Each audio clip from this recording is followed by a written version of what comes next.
Hey guys, Samsung announced the Galaxy Note 10.1 yesterday, so I thought I'd make a quick video here checking out the specs and seeing how it compares to the Note 10.1 that we had previously. So the first thing we'll talk about is the design. So we'll pull up a picture here of the original Note 10.1, and you can see it's got that pretty standard Samsung design, all white, all plastic, very glossy finish. And you know, the problems with that is it's very shiny, it's very kind of slippery, and it's also an absolute fingerprint magnet.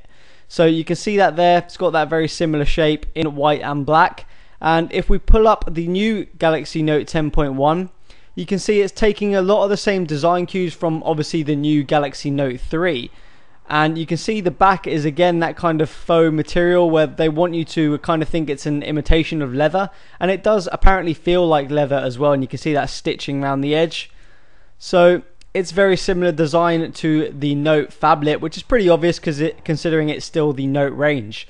So yeah, let's go ahead and check out some specs. So we'll start off with the dimensions here, guys, and Samsung have managed to make the 10.1 2014 edition thinner and lighter. That is kind of like the two checkpoints every company does when they kind of upgrade a device. You can see the original Note 10.1 on the right here, the new 10.1 on the left. The original Note 10.1 came in at 8.9mm, the new one comes in at 7.9, so it is thinner. They've also made it lighter. The original came in at 600 grams, the new one comes in at 535, so they can tick off those two things, thinner and lighter is done. But let's move on to some more interesting specs. So the screen, that's pretty much the biggest thing on a 10.1 inch tablet, right? The screen. So the original Note 10.1 came in with a resolution of 1280 by 1800. That really isn't very good anymore. We've easily surpassed that on 7-inch tablets. The 2014 10.1 over here, you can see, has a much higher resolution, 2560 by 1600. That is super high resolution. That's the same resolution we have on the Nexus 10 tablet, and you can see the pixel density has also increased. 299 versus 149. So the screen is just hands down better. It's also super clear LCD technology rather than the PLS TFT. It's not super AMOLED like we see on the Galaxy Note 3, but you know, you're not going to get a super AMOLED screen that big and be able to keep it cheap. So the screen will be pretty damn awesome. Let's move on.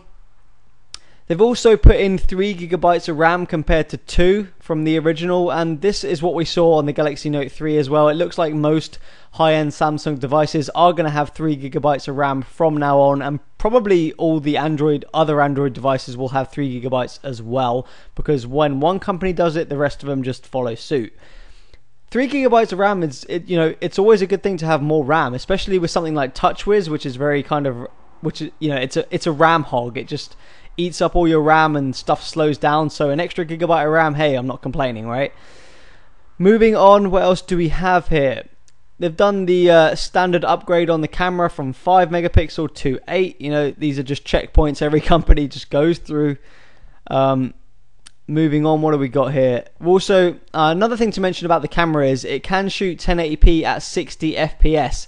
Now, it says LTE model here. The reason it's saying the LTE model is because the LTE model has a different chipset to, say, the 3G model or the Wi-Fi model.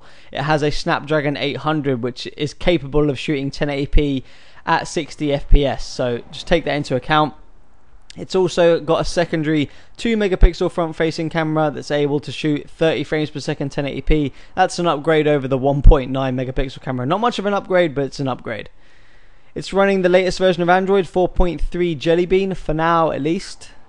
And the chipset, you can see here, like all Samsung devices, it's going to come with two variants, an LTE model and a 3G model / Wi-Fi model. It's kind of confusing. The LTE model is going to use the Snapdragon 800 because it actually supports LTE, and it, you know, both of these are very strong. The other chipset is the Exynos octa-core, and you know, they're both really strong. Both have the new next-gen GPUs. The Snapdragon 800 has the Adreno GPU. The Exynos, I can't actually remember which GPU the Exynos one has, to be honest with you, but it'll be good enough, trust me. And yeah, so they're both going to be super strong. You can see it clocked all the way up to 2.3 gigahertz. Possibly they might downclock that a little bit depending on what they think is possible with the heat and the surface area and stuff like that.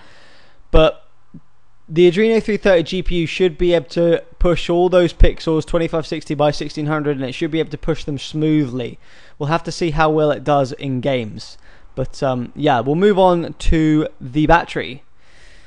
So you can see here the original had a 7000 milliamp hour battery. The new one has an 8220 milliamp hour battery. That is quite a substantial upgrade in battery. So an extra 1220 milliamp hour battery. That's going to give you some battery life. Now that may kind of be balanced out by the fact that it's got a super high resolution screen and a stronger processor and just probably a brighter screen and a better screen. So take that into account. We'll have to see how well the battery life actually lasts, or how long it lasts. We'll have to wait and see. But it's a big upgrade on the Galaxy Note 10.1 in my opinion. Let me know what you guys think. Are you going to get one? Is it going to sway you away from possibly the new Nexus 10? Peace out.